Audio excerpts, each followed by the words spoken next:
संसाराची काय चिंता करायची, काय विचार करायचा, काय त्याचा लेखा करायचा, काहीही करायची गरज नाही या विषयाचं आजच्या अभंगात प्रतिपादन करतात। मृत्यू लोकात जीवन जगत असताना अनेक चिंता, अनेक विचार, अनेक प्रश्न आपल्याला सदैव भेडसावतात। विठ्ठल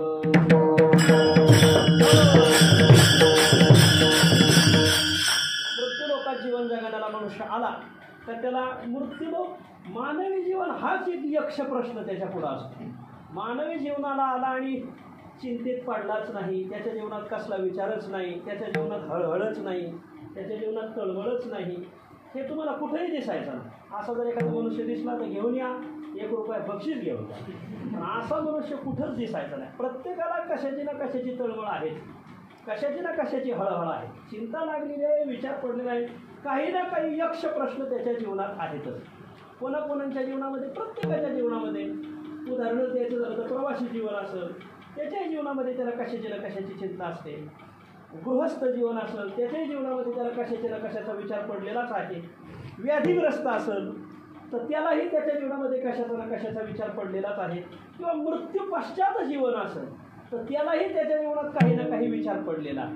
मग या सर्व गोष्टीतून आपल्याला बाहेर काढील असा कोण आहे तर प्रवासी जीवन असू द्या, गृहस्थ जीवन असू द्या, व्याधीग्रस्त जीवन असू द्या, मरणासन्न मृत्यू पश्चात या सर्व जीवनांमध्ये, हयातीच्या पश्चात जीवनामध्ये, मृत्यू लोकात आपल्याला या सर्व विचारातून, चिंतेतून, तळमळीतून, हळहळीतून बाहेर काढील असा एकच घटक आहे। कोण?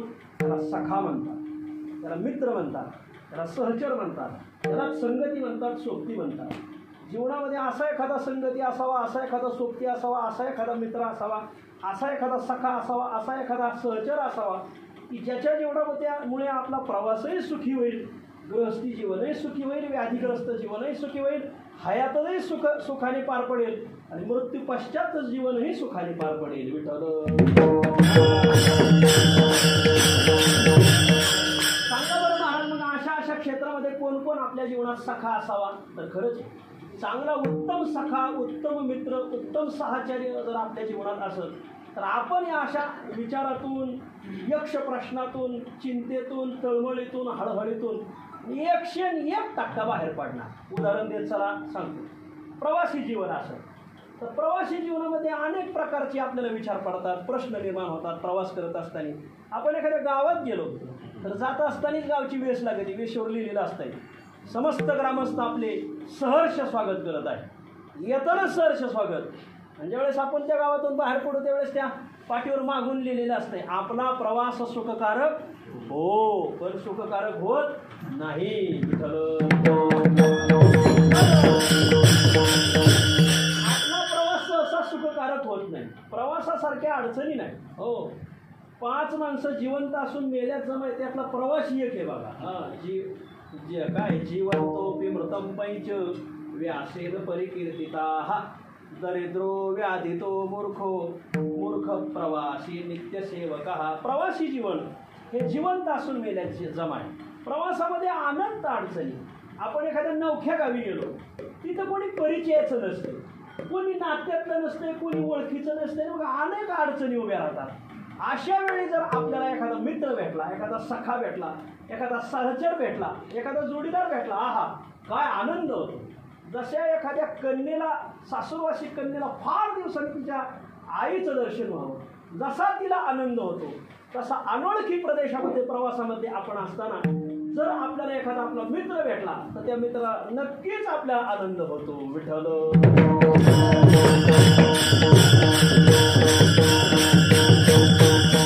नाथ महाराज सांगतात, मित्र दर्शने सुमित्रा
जशी एखाद्या कन्येला तिच्या आईचं दर्शन व्हावं, काय तिला आनंद होतो महाराज. मातृदर्शने कन्या सुखमाने.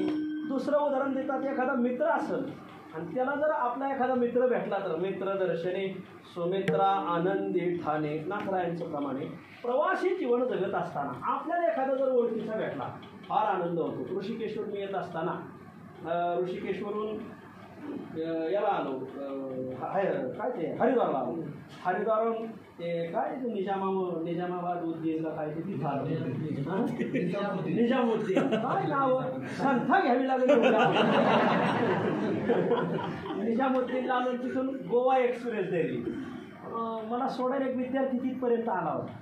तिथून पुढं जायचं कसं, आपण कधी बसलो नाही या रेल्वेमध्ये. जाताना एकदा बसलो होतो हरिद्वारला आणि पुन्हा येतानाच मग काही फार चिंता वाटायला लागली. त्याच्यात तिकीट काढलं होतं, ते तिकीट काय कन्फर्म झालं नव्हतं.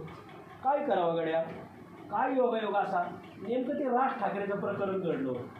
राज ठाकरेने उत्तर प्रदेशातले लोक मुंबईहून हाणून लावले होते. ते आपले हे माणसं असे वारक हे पाहिले का धोतरावले शर्टावले तिकडे महाराष्ट्रीयन म्हणजे ते आपल्याला थोडंसं पाण्यात पाहिल्यासारखं करायचं. कसं व्हायचं बा, कोण माणसं रेल्वेतच माणसं मारतात म्हणले आपल्या मराठी माणसाला उत्तर प्रदेशातली लोक. सुदैवाने पुण्याचा एक मनुष्य भेटला, तो ओळखीचा निघाला. एवढा आनंद झाला महाराज. त्याचं तिकीट कन्फर्म होतं, त्याचं आरक्षित होतं. त्याने अर्ध्या सीटवर, तो रात्री झोपला, मी अर्ध्या सीटवर झोपलो. ओळखीचा मनुष्य भेटला, मित्र भेटला, सहचर भेटला. प्रवासात काळजीच होत नाही. विठ्ठल अडचणी प्रवासात येतात. त्यावेळेस मित्र भेटला तर आपल्या अडचणी दूर होतात. कीर्तन सेवेसाठी जाण्याचा योग येतो. महाराज आहेत, उमेश महाराज आहेत, कोणी असो आपल्या कोणाला कधी कधी ओळखीच्या गावी जाण्याचं येत होतं. कधी कधी अशा असतात महाराज देशवेश नव्हे माझा अशा गावी कीर्तनाला जाण्याचा योग येतो की त्या आपण तालुक्यात त्या गावात प्रथमच गेलेलो असतो. कोणी ओळखीचं नसतंय. गेल्या गेल्या ते बघा आपल्याला कुठंतरी पुन्हा दुसरं आपण जोडून कीर्तन घेतलेलं असते. दुसऱ्या दिवशी कुठंतरी काल्याचं काही वर्ष श्राद्ध वास्तुशांती. मग आता तिथं मुक्कामाची काही सोय होईल का, आपण याच्या विचारात असतो. कार्यकर्ते म्हणजे काय काय काय कार्यकर्ते ब्रह्मदेवाच्या गैरहजेरीतच जन्माला आलेले असतात. आणि मग ज्यांनी तारीख दिली किंवा कीर्तन होईपर्यंत भेटत नाही, कीर्तन झाल्यावर भेटतो.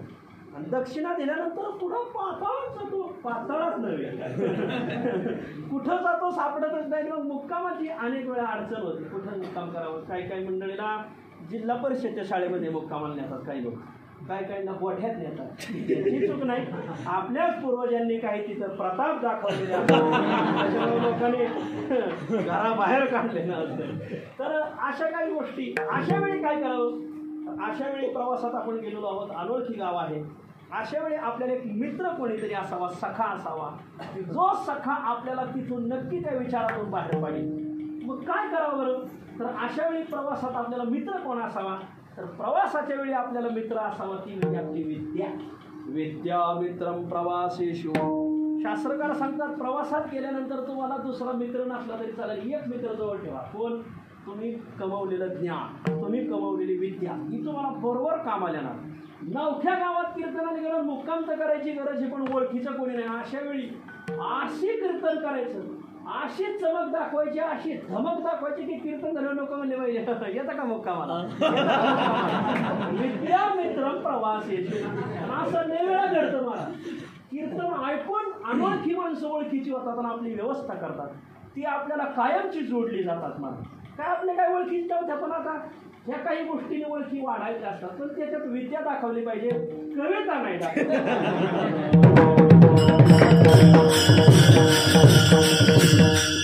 विद्या नसून अविद्या. तर विद्या मित्रम प्रवासेषु. प्रवासी जीवनामध्ये जर विद्यारूपी मित्र असेल त्याच्या जीवनातल्या सर्व अडीअडचणी दूर होतात. काय प्रवासाचा लेखाजोखा करायचा, विद्यारूपी मित्र ज्याच्याजवळ असल्यामुळे. वा पुढं चला. कधी कधी गृहस्थी जीवनामध्ये अनेक अडचणी येतात. हो, गृहस्थी जीवनामध्ये जीवन जगत असताना लग्न झालेलं असतं आणि त्याची पत्नी काहीतरी कामानिमित्त माहेराला गेली असं. मग त्याला सकाळी उठून पाठ सर्व आंघोळीला पाणी त्यानेच तापवायचं, स्नान करायचं, कपडे त्यानेच धुवायचे, स्वयंपाक करायचा. लय अडचणी गृहस्थी जीवनात. फक्त मालकीन घरी जावं बघा माहेरा. मालकीन मारायला गेल्यानंतर स्वयंपाकाची अडचण कमी वाटते, मग भांडे घासायची अडचण वाटते. काय करावं? अशा वेळी गृहस्थी जीवनामध्ये मित्र कोण असेल, मित्र भेटावा. कोण मित्र आहे? तर पत्नी हीच गृहस्थी जीवनाची मित्र आहे. शास्त्रकार सांगतात भार्या मित्रम गृहेषुच. घरामधील मित्र कोण आहे? तर प्रवासामधील मित्र विद्या आहे, घरातील मित्र पत्नी आहे. पत्नी घराचं असं काहीच काळजी नाही महाराज. खरंच महिला मंडळाची किंमत लॉकडाऊनमध्ये कळाली महाराज. कीर्तनाला बाहेर गेलं आयतं जेवणाचं ताट यायचं. आता इथं आल्यानंतर सकाळी उठल्यावर अभंग डोळे पुढे येत नाही, मग मटकी घातली का डोक्या पुढे येत नाही, स्वयंपाक भांडे घालते, कपडे धुणे. खरंच महाराज आपण ह्या जीवनाचं काही खरं महिला मंडळाला खरंच मानलं पाहिजे. गाठाणारच नाही, पुसलेली फरची पुसून काढणार, धुतलेले भांडे धुणार, हो धुतलेले कपडे धुणार. मला खरंच भगवंताने काय मॉडेल घडवलंय. पण असू द्या, लई हे ऐकून काही निर्णय बदलू नाही. काय होतंय, घाई गडबडीत घेतलेले निर्णय, निष्काळजीपणे घेतलेले निर्णय अंगलट येतात. तुम्ही वाटलं तर फडणवीस साहेबाला विचारून या.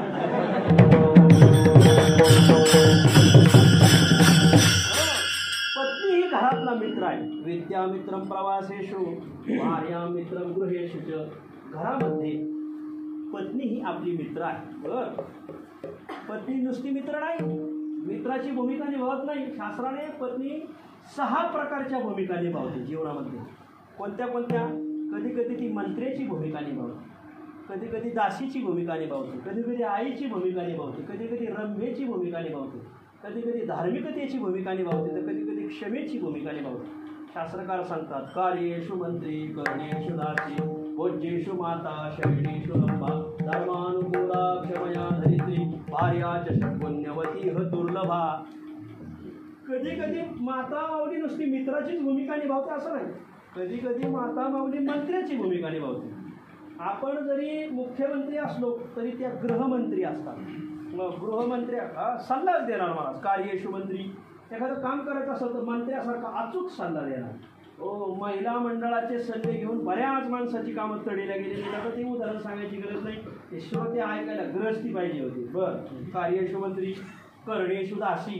काही काम जर साक्षात करायचं असेल तर ती दासीप्रमाणे कामं करते. वा. भोज्येषु माता. जेव घालत असताना ती आईच्या भूमिकेत असते. विठ्ठल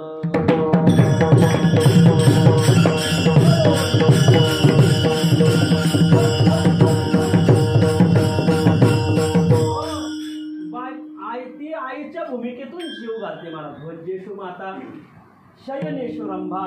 शिष्टम स्पष्टम. बरं पुढं सांगतात धर्मानुकूला. ती धर्माला अनुकूल असते. क्षमया धरित्री. क्षमा करण्याच्या बाबतीत ती पृथ्वीप्रमाणे असते. अशी थोडक्यात सांगावायचं काय, विद्या हा प्रवासातला मित्र आहे. विद्यारूपी मित्र असेल काय प्रवासाचा लेखा करायचा. भार्यारूपी मित्र असेल काय घराची काळजी करायची, तर स्वयंपाक करती, भाजी निशिती सर्वच करते. बरं पुढं चला. तिसरं एक जीवन आहे त्याला म्हणायचं व्याधीग्रस्त जीवन. मरणास व्याधीग्रस्त झालेला आहे, काही रोग जडलेला आहे, व्याधी जडली हा माणूस, व्याधी झालेली आहे. अशा वेळी त्याला अनेक अडचणीला तोंड द्यावं लागतं. कसं व्हायचं आपलं. अनायासे आपल्या शेजारच्या राष्ट्राने फार मोठ्या प्रेमाने आपल्याला एक वानोळा पाठवलाय, त्याला कोरोना असं म्हणतात. संपूर्ण विश्व वर्ष झाले गांजले, वर्ष होऊन 1-2 महिने झाले. मग सांगा अशा वेळी मनुष्याला कोण मित्र आहे, तर अशा वेळी मनुष्याला मित्र आहे औषध. ज्या मनुष्याला काही रोगराई झाली असेल, काही दुखणं असेल, त्याने औषधावर रुसू नये. मी काय म्हणतो बाबा दादा कळतंय का, हे औषध घेतले असे मला काल टाकले. औषध घेतलं पाहिजे. ज्ञानोबा काय म्हणतात, रोगे दाटलिया मुदासपण ओखदेशी. एखाद्या मनुष्याला जर रोगाने दाटलंय, रोगाने त्याला ग्रस्त केलं, रोगाने त्याला गाठलंय, तर अशा वेळी औषधावर कुठं उदासपण असतंय वय. औषधावर उदासपण धरू नये. मनुष्याला व्याधीग्रस्त मनुष्याला औषध हाच मित्र असतो. व्याधी तस्य औषधम मित्रम. शास्त्रकार सांगतात व्याधीग्रस्त मनुष्याला मित्र दुसरा तिसरा कोणी नसून औषध हेच मित्र आहे. मग ते औषध कधी कधी गोडही असेल नाही तर कडू असेल, पण अशा वेळी मात्र औषधावर उबगू नये. औषधाची कडवटपणी जैशी अमृताची पुरवणी, ते आहाच न दिसे परी गुणी प्रगट होय. जरी औषध कडू असेल तरी ते घेतलंच पाहिजे बरं का विठ्ठल.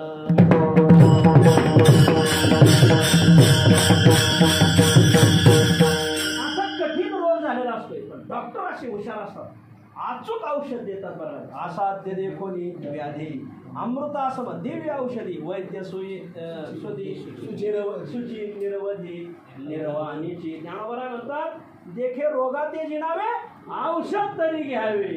ज्ञानोबा म्हणतात रोग जिंकायचा असं निवडणूक जिंकायची असं तर मतदान विकत घेतलं पाहिजे, तसं रोग जिंकायचा असं तर औषध घेतलंच पाहिजे विठ्ठल. व्याधीतस्य औषधं मित्रम. हो आता ते काय ते रेवड सिव्हिल काय भरपूरच अवघड ना. गेल्या वर्षी कोरोना आल्यावर बळबळ क्वारंटाईन शब्द शिकलो, आता यंदा नवीनच शब्द आलाय. काल मेडिकल मध्ये गेलो तर एक जण मला का ते रामदेव सर औषध रेवड सिव्हिल का काय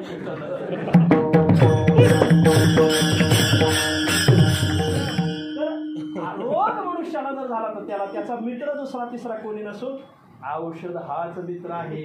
प्रवासामध्ये विद्यामित्र जर असेल तर काय प्रवासाची काळजी करायची, घरामध्ये पत्नी रूपी मित्र असेल तर काय घरातल्या कामाची काळजी करायची, व्याधीग्रस्त जीवन असेल आणि जर औषधासारखा भक्कम मित्र असेल तर काय व्याधीची काळजी करायची. काळजी करायची नाही, काळजीनीच माणसं लई गेलेत त्याच्यात. बरं आणि मरणासन्न मनुष्य असेल किंवा मृत्यू पश्चातचं जीवन असेल, मृत्यूनंतर आपल्याला सखा कोण, हे झाले हयातीतले सखी. हो मृत्यूनंतर सखा कोण तर मृत्यूनंतर धर्मो मित्रम मृतस्यच. मरणासन्न किंवा मेलेला अशा वेळी त्याला दुसरा तिसरा कोणी कामाला येत नसून धर्म हाच कामाला येतो. ज्ञानोबा सांगतात तैसा दृष्टा दृष्टाचा सखा धर्म. ज्ञानोबा दृष्ट अदृष्टाला प्राप्त करून देणारा सखा दुसरा तिसरा कोणी नसून धर्म आहे. धर्म करावा, परमार्थ करावा, हरिभक्ती करावी, मेल्यानंतर ती कामाला येते. करा हरिभक्ती.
धर्म हाच आपला सखाय. धर्मजन्य किंवा कर्मजन्य धर्म हा सखाय. कर्मानुगो गच्छती जीव एकहा असंही किंवा दृष्टाचा सखा धर्म किंवा आपण केलेला परमार्थ करा हरिभक्ती परलोकी कामा सोडविल यमा पासोनिहा.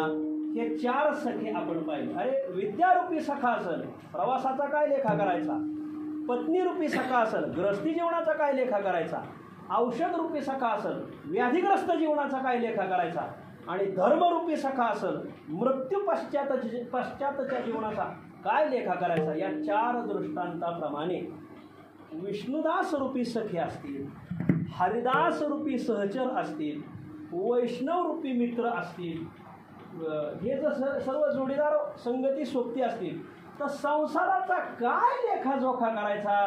जगद्गुरु तुकोबाराय सेवे करता घेतल्या अभंगाच्या पहिल्या चरणात. संसार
प्रवासाचा काय लेखाजोखा करायचा, पत्नीरूपी मित्र असेल गृहस्थी जीवनाचा काय लेखाजोखा करायचा, औषध रूपी मित्र असेल व्याधीग्रस्त जीवनाचा काय लेखाजोखा करायचा, धर्मरूपी सखा असेल तर मृत्यू पश्चात जीवनाचा काय लेखाजोखा करायचा. 4 दृष्टांताप्रमाणे हरिजनरूपी सखी असतील, वैष्णवरूपी मित्र असतील, विष्णुदास रूपी जोडीदार असतील, तर संसार तो कोण लेखे. संसाराचा काय विचार करायचा, संसाराचा काय लेखाजोखा करायचा, संसाराची काय काळजी करायची, संसाराची काय तळमळ करायची. तशी संसाराची फार तळमळ आहे, ज्याने केलाय त्यालाच विचारून घ्या.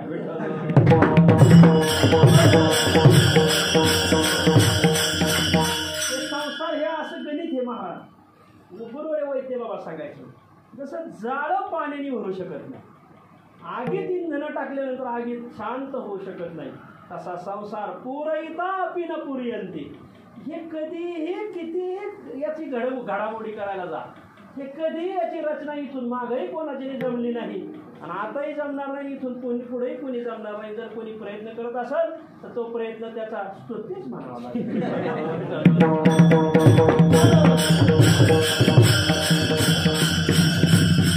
बरोबर आहे म्हणतात, किती याला सावर करायला गेले तरी हे असं वस्त्र फाटतच जातं महाराज. किती करू गेले यावर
पडते गुंती हा अधिकची पसारा. भेटवा आता मज न्यावो शारंग धरावो. किंवा किती करू या संसारा पुरवणी, किती सोसू येवो जावो यमाची चाचणी.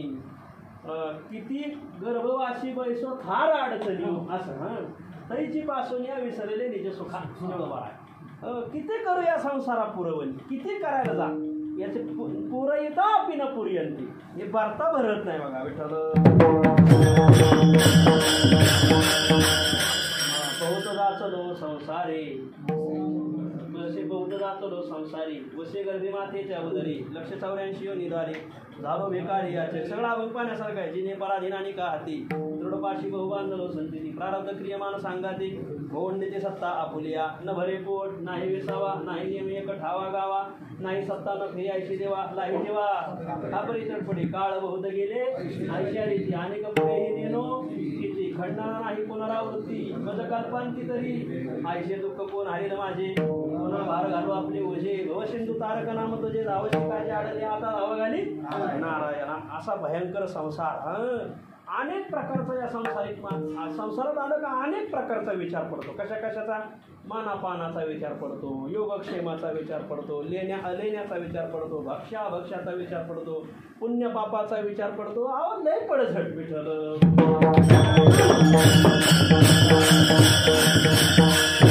मानापानाचा विचार पडतो. कधी कधी असा मान असतोय आपण कोटवर बसतोय पाणी घेऊन लोक येतो, कधी कधी आपल्यालाच पाणी भरावं लागेल. जीवन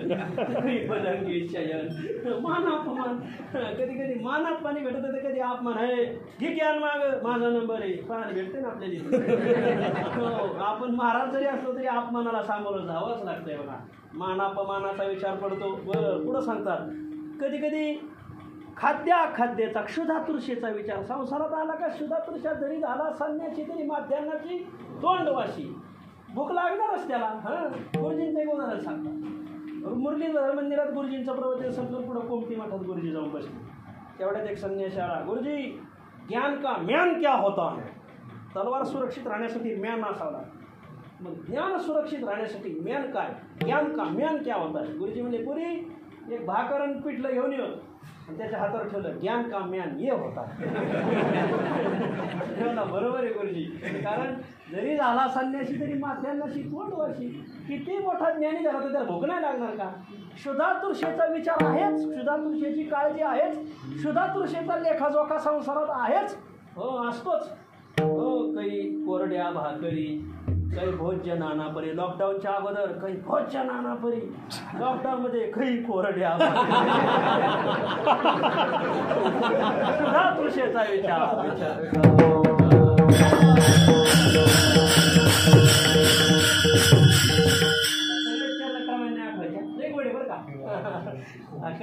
त्यातलंच आहे. काही कोरड्या भाकरी, काही भोज्य नानापरी. पुढं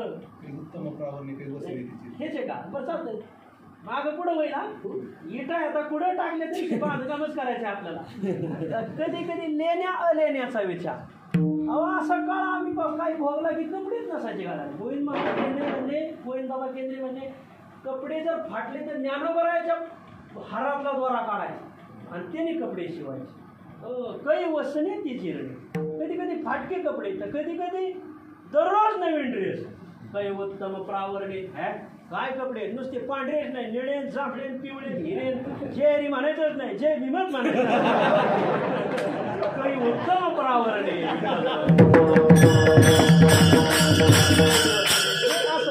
लेण्या आल्याचा विचार पडतो संसारात आल्यानंतर. पुढं सांगतात कधी कधी योगक्षेमाचा विचार पडतो. काही बैसावे वहनी, काही पायी आण वाहनी. कधी कधी आपण एस टी स्टँडवर उभं राहिलो. एस टी स्टॉप असतो, हात उभा केला तर एस टीच थांबत नाही, रिक्षा थांबत नाही, रिक्षावाला बघत सुद्धा नाही. बघतोय रिक्षावाला आपल्याकडे नाही. काही पाय आणव आणि आपल्या जुन्या कीर्तनकारांनी गावोगावी पायी जाऊन कीर्तन केलं. काही बैसावे वहरी. तर कधी कधी बसायला तवेला तर कधी कधी तबेला. संपत्ती विपत्तीचा विचार पडतो. काही सकळ संपत्ती, काही भोगनीय विपत्ती. कधी असा काळ असतो महाराज खर्चीला पैसे नसतील आणि आता असा काळ आला की आर्चीला द्यायला पैसे. काही सकळ संपत्ती, काही भोगनीय विपत्ती, काही सज्जनाची संग. कधी असे जाणती माणसं भेटतात महाराज. तर कधी कधी असले भेटत ती विचारायचंच नाही. काही दुर्जनाशी योग. अशा संसारात अनेक प्रकारचा विचार पडतो. पण जर ज्याला सखा कमी, कोण सखा? हरिजनरूपी सखा असल तर या संसाराची काय काळजी करायची महाराज? ऐहिक संसाराची लेखाजोखा करायचा नाही.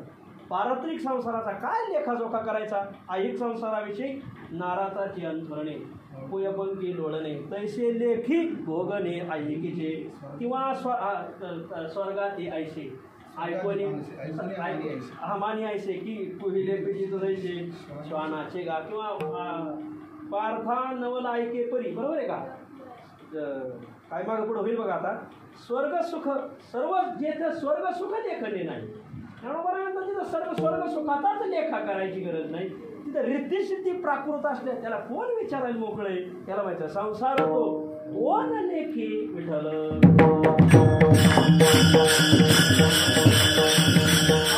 हे झाला अशास्त्रीय संसार. पण शास्त्रीय संसार याचाही लेखाजोखा नाही. शास्त्रीय संसार पुण्य पापात्मक संसार. हो, हा शास्त्रीय संसार आहे. तर हरिजन रूपी सखी असतील तर याचाही काय लेखा करायचा?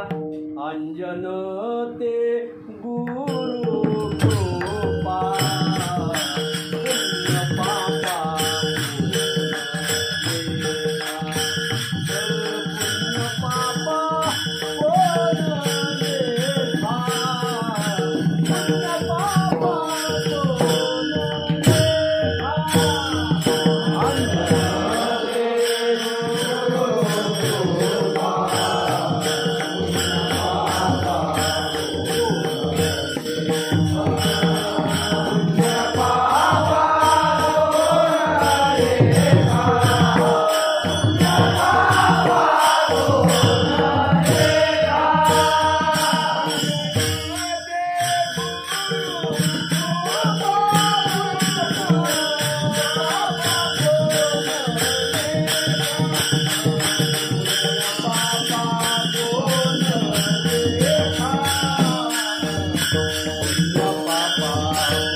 संसाराचा तर लेखाच नाही, पण शास्त्रीय संसार पुण्याचा काही विचार करावा याचाही काही विचार करायची गरज पडत नाही. अंजन ते गुरुकृपा. नाथ महाराज म्हणतात गुरुकृपेचं जर गुरुकृपा अंजन ले रे भाई वैद्य बाबा ते म्हणायचे. गुरुकृपेचं अंजन ज्याने घातलंय तर त्याला पुण्य पापा कोण लेखा, शास्त्रीय अशास्त्रीय दोनही संसाराचा लेखा करायची गरज नाही. याला माहिती संसार तो कोण लेखे, कोणाच्या जोरावर, आम्हा सखे हरिजन. जसं आपल्या उद्धव साहेबांनी दोघांच्या जोरावर सरकार उभं केलं, तसं हरिजन रूपी सख्यांवर सख्यांचा जोर असल्यामुळं संसार तो कोण लेखे, आम्हा सखे हरिजन. ठीक आहे, मग आता तुमचा सर्व सध्या कालक्षेप कसा चालू आहे तर त्याचं विवरण अभंगाच्या दुसऱ्या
कालक्षेप कसा चाललाय. अरे हरिजन रूपी सख्या असल्यामुळे काळ कसा चाललाय हे विचारायची गरजच नाही. मूर्ख जर सखी असते तर काळ कसा जातो. व्यसनेन तो मूर्खानाम निद्रया कल हे नवा. मूर्खाच्या संगतीत व्यसनात तरी काळ जातो, झोपा काढण्यात तरी जातो, नाही तर भांडण्यात तरी जातो. पण जर चांगले सखे असतील, हरिजन सखे असतील तर काव्यशास्त्र विनोदेन कालो गच्छति धीमताम. तसा आमचा काळ काळ ब्रह्मानंदे सरे काळ जाऊन दो आया चिंतू विठोबाच्या पाया. काळ सारावा चिंतने चिंतने सरे तो धन्य धन्य काळ. बहुबरी ऐशी भाविकाची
जर सज्जनांची जोडी असेल, सख्य असेल, मैत्री असेल, तर काळ नाही घडी जात वाया. काळ वाया जात नाही, घडी वायाला जात नाही. त्यालाच म्हणतात काळ ब्रह्मानंदे सरे. ब्रह्मानंदामध्ये काळ जातो. आवडी उरे संचली, त्याचे दोन अर्थ होतात. संचली आवडीवर येते. संचली आवडीचं विशेषण घ्यावं. संचली शब्दाचा अर्थ सद्गुरू जोग महाराजांच्या गाथेत व्यापक केला. व्यापक आवड उरते. ब्रह्मानंद प्राप्त झाल्यानंतर आवड उराव, पण ती संकोचित उरू नये, व्यापक उराव. ब्रह्मानंद प्राप्त झाला, एकाला आवड उरली काय भजे खायची. ब्रह्मानंद प्राप्त झाला, एकाला आवड उरली काय तपकीर वाढायची. हो, ब्रह्मज्ञानी पुरुष काहींची आवडी तपकिरीची असती, काहींना भजे खायची असती, कांदा भजे खायची असती. हे नव्हतं लक्षात आलं आहे ना असे. परंतु ही संकोचित आवड झाली. मग आवड कशी असावी? संचली, व्यापक आवड असावी. म्हणजे कोणती? दुसऱ्या काळात होतो संपूर्वक चल जातोय. संचलनात्मक आवड असावी, म्हणजे वारीची आवड असावी. माझ्या जीवेची आवडी पंढरपुरा नेन गुढी, अशी आवड असावी. वा, सुंदर. आवडे पंढरी भीमा पांडुरंग चंद्रभागा लिंग पुंडली. बरं, ठीक आहे. आवडीवर संचली कोणत्या अवस्थेत? सगळ्याच. स्वप्नी तेही नाही चिंता, रात्री जाता दिवस. कोणत्याही अवस्थेत आम्हाला संसाराविषयी लेखाजोखा राहिला नाही. स्वप्नातही नाही आणि ज्या रात्रीतही नाही, दिवसा नाही. रात्री जाता दिवस. दिवस असो, रात्र असो, स्वप्न असो, जागृती, स्वप्न, सुषुप्ती, तिन्ही अवस्थेमध्ये संसाराची काही चिंता राहिली नाही. मग तुका म्हणे ब्रह्मरसे होय सरेशे भोजन. ब्रह्मरसामध्ये आमचं भोजन चालू आहे. काळ ब्रह्मानंदे सरे आवडीवर संचली. ब्रह्मरसाचं भोजन. ब्रह्मरस म्हटलं का ब्रह्मरसाची काही उपकरणं आहेत. एक ब्रह्मरसाचा अधिकारी आहे. ब्रह्मरस सेवन करण्याच्या काही जागा आहे. तुका म्हणे ब्रह्मरस होय सरीसे भोजन. ब्रह्मरस सेवन करण्याची उपकरणे काय? लावणी, मृदंग, श्रुती, टाळ, घोष. सेव ब्रह्मरस आवडीने. वारकऱ्याचा ब्रह्मरस सेवन करण्याची उपकरणे. ठीक आहे. ब्रह्मरस सेवन करण्याचा अधिकारी कोण? ब्रह्मरस गोडी सयाशी भावली. अधिकारी सांगतात कोण? वासना निमाले समजाची. उपकरणं पाहिली ब्रह्मरसाची, अधिकारी पाहिला. ब्रह्मरस सेवन कुठं करायचा? लोकांतातही आणि एकांतातही. तुका म्हणे आम्हा एकांताचा वास. ब्रह्मरस सेवन सदा. आणि लोकांतात सुद्धा ब्रह्मरस सेवन करतात. मला प्रमाण लक्षात नाही राहिले. हा, वा. ब्रह्मरस करू भोजन पंगती संतांचे संगती सर्व काळ. आळंदीत कीर्तन करायचं म्हणजे काळजीच वाटत नाही. चुकलेलं लगेच सांगत येत. खेडोपाडी कीर्तन करायचं असलं काळजीच वाटत नाही. चुकलेला अक्षर कळत नाही. तुका म्हणे ब्रह्मरसे होय सरेसे भोजन. काळ ब्रह्मानंदे सरे आवडी उरे संचली.